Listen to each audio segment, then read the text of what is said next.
this. Yes, we did. And then this was supposed to be the break. Yeah, okay. So now we are going to go over the other part. Right, so during this time, the Needs lived in Atmora, so this is the complete, like, does not attach to Tamriel, if you remember. Yeah, Atmora was their homeland, so they used to live there, and at this time, they worshipped the dragons and were even oppressed by them and the dragon priests. Now, at this time, obviously, yeah, they didn't look like this. They didn't look like undead. um they looked like this but with human skin, so imagine that. Yes, but obviously there's no pictures of that. Yeah, they were happy with this apparently because they worshipped animals, so the dragons would be the leader of the animals, so I guess it would be in a way of like they're honored, yeah, to be ruled by dragons. But yes, so currently the Needs are being oppressed in Atmora. Yahoo! Whereas the Eldber lived happily in Aldmerisnia. The island was actually one big city where no nature remained, apparently, yeah? Until some mysterious doom that we will talk about later befell the continents, so they were forced to move to Tamriel as well. But currently, they're still living in Aldmeris. Now, when expeditions later were also sent out to find out what happened to Aldmeris, the island apparently seemed to have vanished. Very cool. Yeah. Why did the disappearing Quackanya vanish? What do you mean, yeah, they vanished? Oh my god, second best stream of the year, thanks, yeah. Some kind of chocolate, I think. I don't know, I don't go out. Oh, yeah. You are beautiful. Yes, so it is very beautiful. I agree, Alley Cat, yeah. I think the Algomer became too dependent on the Well of Eternity and got evaded by the demons. Wrong game, yeah. But yeah, so next we're going to talk about the Kanurii, the Sinistral Mer or left-handed elves. That's their name. I'll just call them left-handed elves. Now, why they are called left-handed elves, I don't actually know. God knows, maybe they all fight with their left hand. Yeah, I don't really know. I don't see them in the list of redeemed. They should be. I will check it out after stream. I'm sorry about that, yeah. I might have removed them in favor of more of my own voice recordings, yeah. Now, so currently, during this time, the Yokudans were actually fighting with these left-handed elves on the island of Yokuda, yeah, until no elves were left, because these elves apparently used to rule over Yokuda. Their empire spread over the whole continent, which was supposed to be 4 times the size of Tamriel. They built large, impressive... Wait. That doesn't make any sense. On the map, it doesn't look like that. That's what I wrote down, though. Well, anyway. They built large, impressive structures, such as temples, out of alabaster. It is said the Yokudan humans suffered under this rule, yeah? And it is unclear why, obviously, because these elves are now extinct, the left-handed elves, so it's unclear whether it was slavery or whether it was just that they were second-class citizens now. But they used to live together. We know that eventually this empire of the left-handed elves did fall after the Yokudan humans won a more than 1,000-year war and then drove them into the sea. They slaughtered thousands with allegedly their Yokudan gods. Now, the empire of the left-handed elves was completely destroyed by the first Aranya, and only small groups were left until they were eventually extinct. Now, some elves had fled east and settled on the sister islands. I don't actually know where specifically that is. I don't think I could find it on the map. They try to conquer it from the Tamrielic Druids who lived there, but they were interrupted by a large volcanic eruption. Yeah. Now, this is very unlucky, let's be honest. These poor left-handed elves. Now, if they could use both of their hands, that would have probably been better, I think. But yeah, so this is a fan art that I found, but we've got absolutely like no clue what they look like. So they could like look like anything. We've never seen them in the games or anything. I don't think they've ever been described either, yeah. So I really don't know what they look like, but let's imagine they look like this because we need some visuals, you know? Now, only a small amount of left-handed elves were left over after this, and the Yokudan humans that fled Yokuda when it started sinking came across them and killed them as well. So first, let's go over it again. First, we have the Sinistral elves, the left-handed elves. They ruled over Yokuda. They apparently treated the Yokudans humans very badly, which drove them to have a 1,000-year war with them, and eventually the Yokudans won and drove all the left-handed elves away. Some of them managed to survive and flee to the sister islands and survive, and then Yokuda was sinking, and this made the Yokudans have to escape as well, and then they accidentally came across the left-handed elves again and ended up killing those as well, and I think that was the last of them. Now, one of the very instrumental and important people during this war was called Diagna. It was also known as the Orichalc god of the sideways blade. He brought orichalc weapons, which I don't actually know what they look like. I don't think there's any information about this either, but they're supposed to be special weapons. He brought them to the Yokudan people to win the fight. According to one myth, Diagna crashed his fist against the Hunding Gong and swords fell from the walls of the Orichalc Tower. He was said to be an avatar of Hunding, who is the Yokudan god of Make Way, the Make Way god.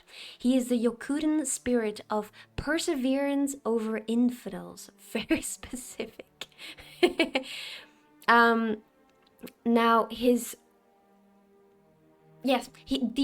these elements were supposed to be very, very instrumental in this fight against the left-handed elves. So he was helped by, I think I already mentioned this in general, they were helped by their Yokudan gods, and the Hunding, the god of Make Way, was instrumental in this. He helped a lot with Diagna, yes. And now this is, once again, by Tamriel Rebuild. Honestly, they've been so important with, like, visualizing this for me, because I was like, what? Who? And I could never find any pictures, any drawings, because, like, they just say shit, man. They say shit and we don't know what they look like. So it's really, really nice that Tamriel Rebuild, like, has so many, like, random drawings of them. It's just so nice for me, especially when I was doing the fairies, like, those drawings were actually so beautiful. Oh my god, how come elves struggle so much with volcanoes? I think they're just like magnets to them, honestly. Like moths to a flame, guys. Elves are stubborn and keep building cities on volcanoes. I think they like the thrill, because like they live so long, they're like, I need a challenge. Everyone knows volcanoes are a natural predator of elves. That's so true.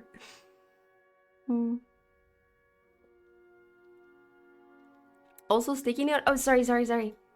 I was very into it for a second. What did you say? The Queen of Lies. You can't just have the Queen of Lies on my head and the Truth Sayer. Like, those are so contradictory. Like, make up your mind. What the hell? What the hell?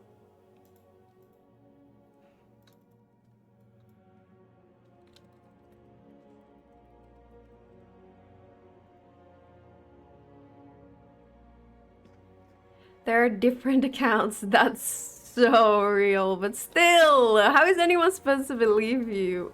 It's just, how is anyone supposed to believe me? Like, I will seem like a non-trustworthy source, and I am sometimes, most of the time, from time to time. Queen.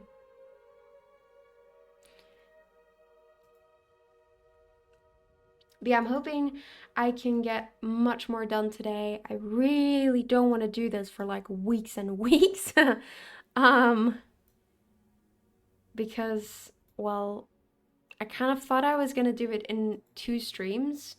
Me being super ambitious and silly Billy Billy.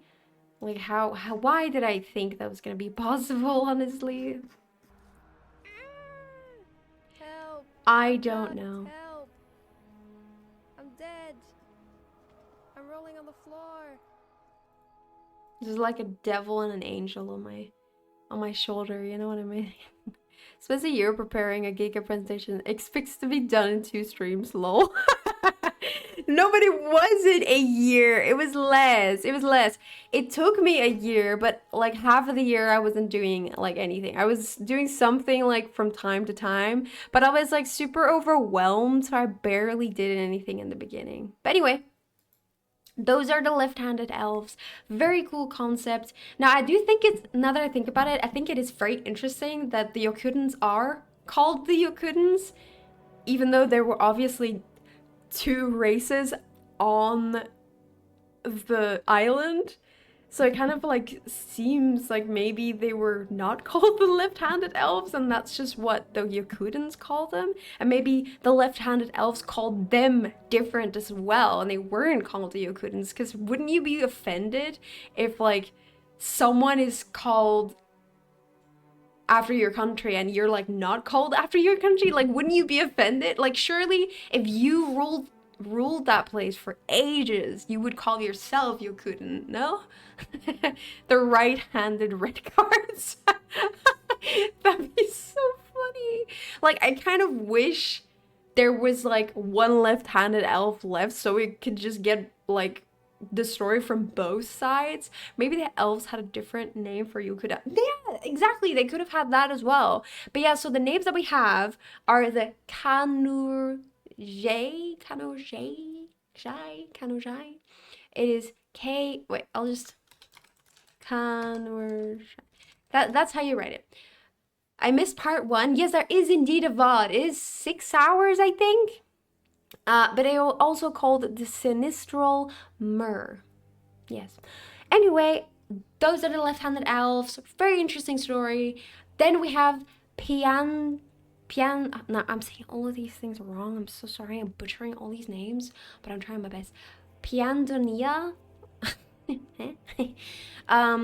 This was another random elf place. So they are, this is the place that they moved to, but the people that moved there were called the Maumer.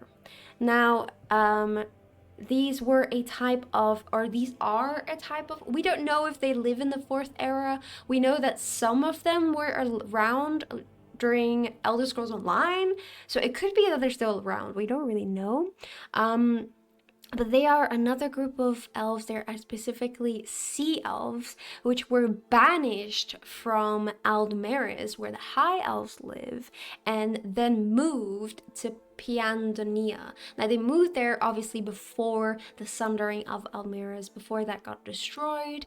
And they had a lot of very interesting characteristics, because as you can see, they look very, very different than the high elves do. Their skin is very translucent, a bit gray, light blue skin.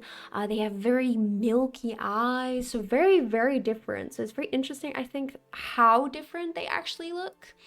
I honestly think that this lore should be a course in uni or something. What was a sundering? I missed that part. So we have Aldmeris is where they originally lived, the Malmer, and they moved to, well, they fled, I suppose they were banished from Aldmeris. So they moved to Pianonia before Aldmeris got destroyed in a sundering, in a vanishing. It is kind of unclear what actually happened.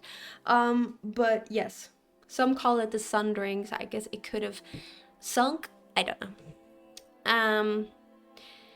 The time spent researching and preparing could earn you a degree. Maybe. Deep sea elves, no pigmentation.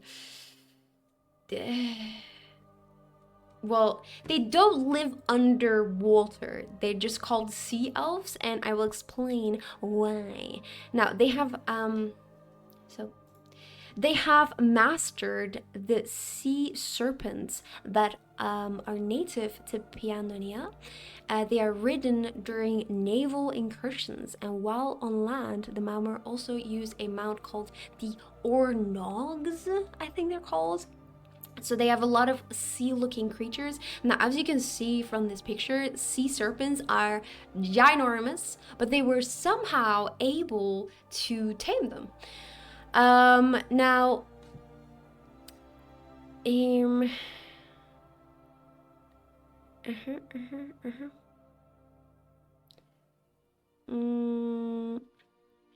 there are also something called the Leviathans or scaled elves. So that's these guys. No, they are I don't really know how specifically they happen again. I think I do have an explanation on how it happens. But they are a type of mutant Maumer. So usually they have a much more crooked back, and they look, I don't know, their face looks a lot different, like much more scaly. They're like much more flat faced as well compared to like this more humanoid looking Maumer.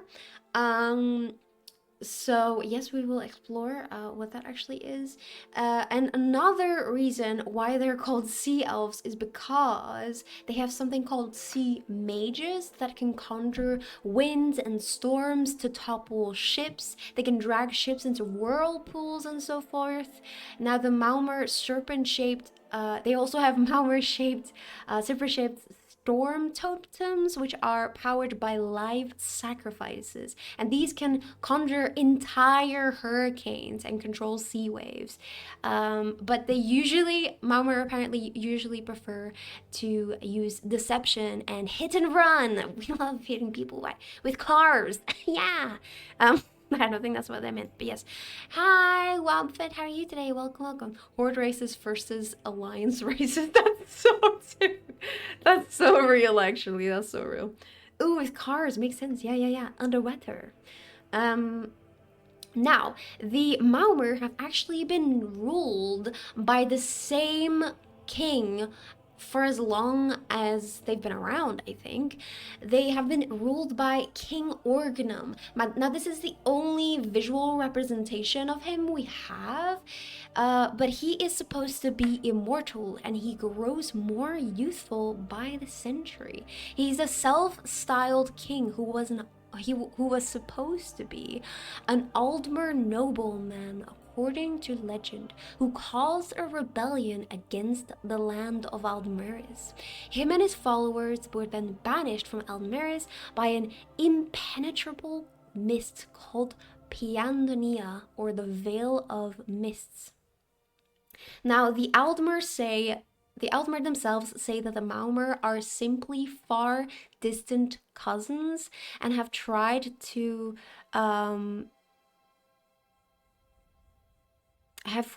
claim Aldmeris and Somerset Isles when they have no claim to it, whereas the Maumor claim that they do come from Aldmeris and were actually banished as criminals. Sorry, the Maumor even claim that they are the purest descendants of Aldmeris and that the Aldmer are a mongrel race.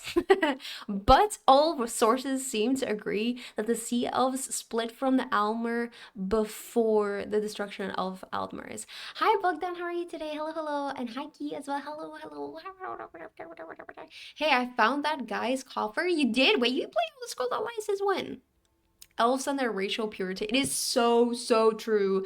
All any elf wants is to be the closest related to the Aldmer, and it's so funny. It's so funny. But yeah, so one side, on the Altmer side, they say, oh, we are the purest race, and they are just distant cousins. Whereas, you know, the Maumers say that, no, actually, we are the purest race and not them.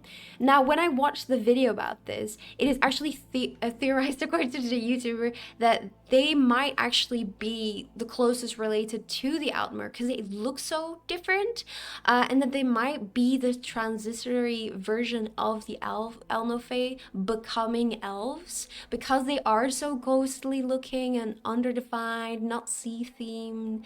You know, it's actually not sea themed. It's mostly that they're like maybe ghostly, because as you know, the Elnofae are supposed to be the next stage after being spirits. So I suppose that could make sense that they're more like ghostly instead of watery. But we definitely know that their society has lived as long as the Aldmer have, if not longer, and they've also had the same king for centuries and centuries and centuries. So it does say about them that they are a very, very ancient race. So I think that's kind of makes sense, to be honest. And they've even been in Pianonia since before the sundering of Aldmeris. So they've been isolated this whole time. Now, some even theorize that Orknum could actually be Satakal. Now, as you remember, Satakal was the snake that kept eating itself from the Yokuden myth. Now, because apparently the Malmer worship Satakal, and Orgnum is said to be a master of snake magic, including controlling serpents and molding snakes, changing their form. So he's able to do all that. And if they, you know, worship Satakal and he can do that, it kind of does put two and two together, I suppose. But this is very, very like theorized, is like very not confirmed. But that would be really cool. Yes. Now, yes. By the way, no, how did the 6-hour stream go? I missed it. It's okay. There is a VOD. I will be like adjusting the VOD though, because I did say something like not correct enough, so I'm gonna replace it with something I said today. But it went okay. I was really nervous, but I'm feeling much more comfortable explaining it now. When you said the Almer think they are pure descendants, it means inbreeding. No. That's not what it's about. The main thing that the elves want is that they're the closest related to the Elnofae, and like that's what the Elnofae, what the Aldmer looked like. Sorry, so the Altmer want to look like the Aldmer, with the D. So it's not about inbreeding, it's about the fact that they just want to look like them because they're supposed to be the closest to the Elnofae. That's it. Yes, sorry. So it's just about being the closest to God, you could say, because obviously the Elnofae were previously spirits slash Etada, which were kind of on equal footing as the Aedra and Daedra, but they were weaker. So in my head, it is that they wanted to just be close to God. They wanted to be godly. And if you are similar looking or similar to the Aldmer, that means you're one step closer to being a god. Yeah, but like you achieve that if you inbreed closest to... Well, not necessarily. It's just that your line comes straight from there. Whatever. Because it was multiple. Aldmer. Like, it's not like there was just one guy. It's not like there was one guy. They were all Aldmer. you know? But like the more that you breed, I suppose, with other types of elves or something, or the more that you go away, the more you change, right? I don't know. But elf history says that humans are mortal abominations, which is very silly, to be honest, because both of them were come from Elnofe, but one was a wandering and one was an intact one, so very silly. Anyway, let's get over this right now, guys. You're going away from the main subject. But yeah, so we've got the Malmer, very ghostly sea looking. They've got a lot of powers that have to do with the sea. They can control sea serpents and everything. They use them in battle, which seems honestly really freaking cool. Now, apparently, I have not found out how these how these Leviathans or scaled elves happen. I'm guessing that this might be something magically, something that happens magically, something within, maybe inbreeding, I don't know. Maybe it's them like combining it with something non-elven, I don't know. But yes. Ooh.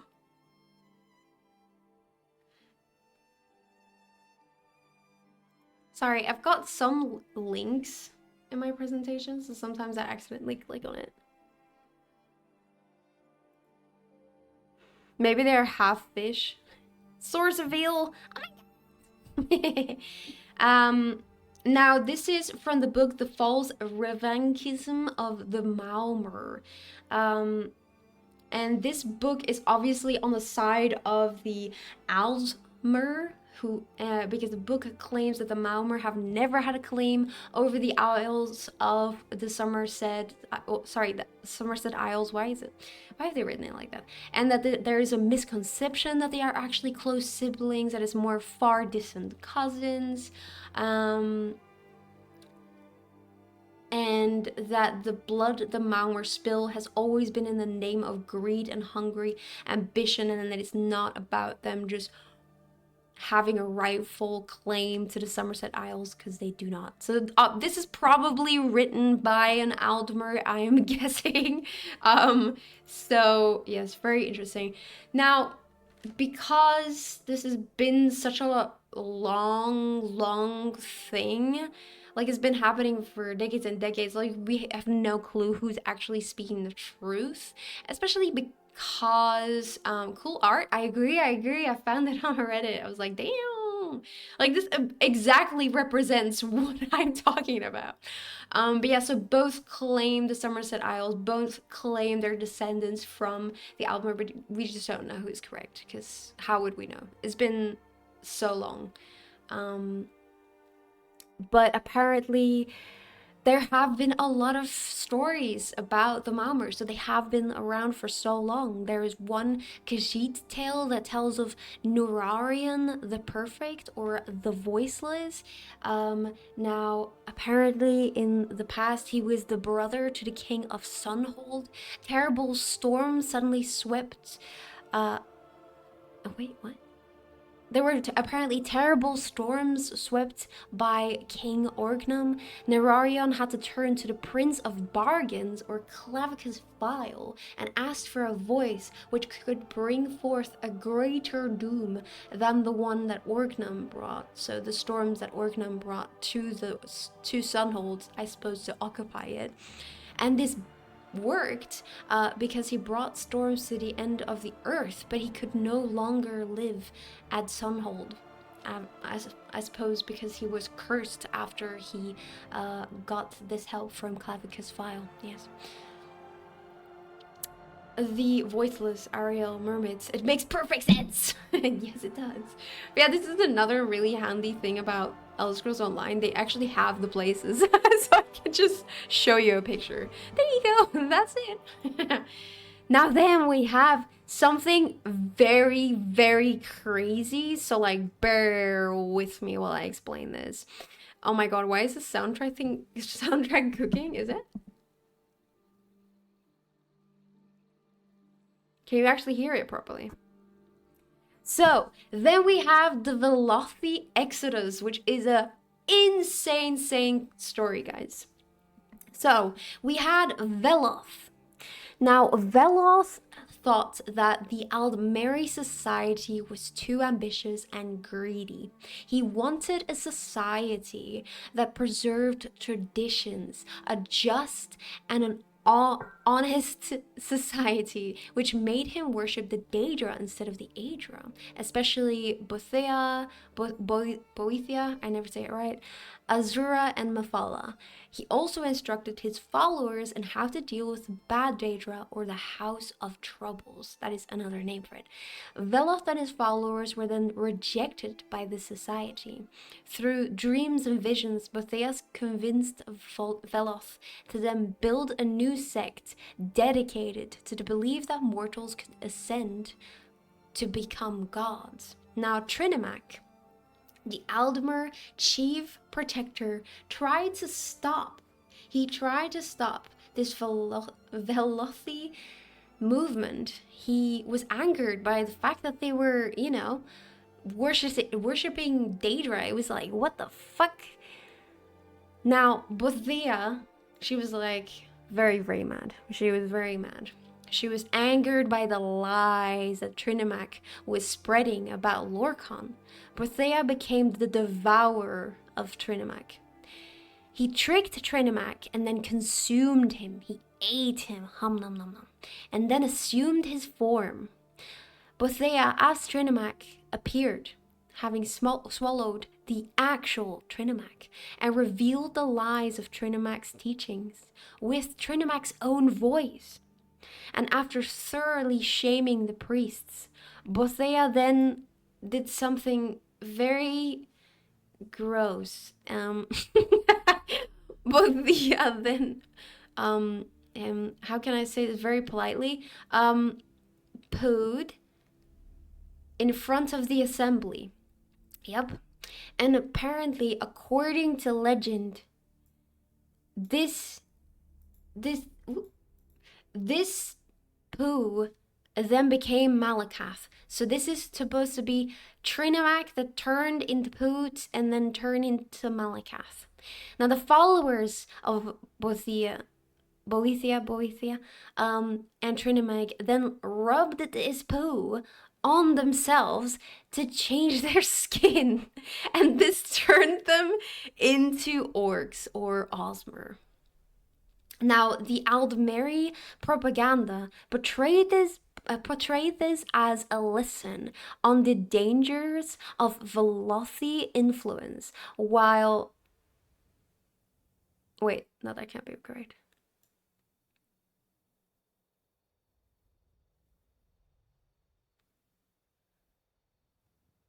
Oh, I guess.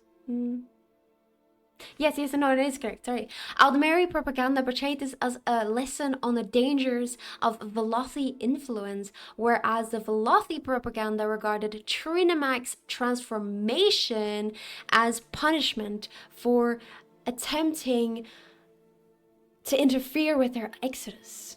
Osmer or Orisimer? What's the difference? It might just be that I wrote it wrong. I have found this in a few of my slides.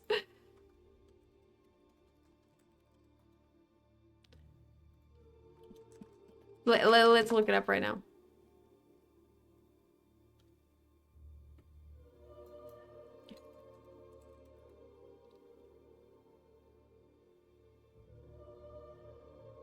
I think it's just Osimer, and I think I just literally forgot an I. There's nothing too special to it. Sometimes in my slides I've written something wrong, it happens. But yeah, sorry, that was written wrong. But yeah, so they turned into the orcs or Osmer. Now, when I read this, I was like, Orismer. Is it Orismer? Let's look at this. Let's look it up. Wait. Oh, it's Orsimer. Sorry, yes, it is Orsimer. God's sake. I literally looked it up, looked at it, and then still wrote it wrong. Anyway, it is Orsimer. It is Orsimer. Apologies.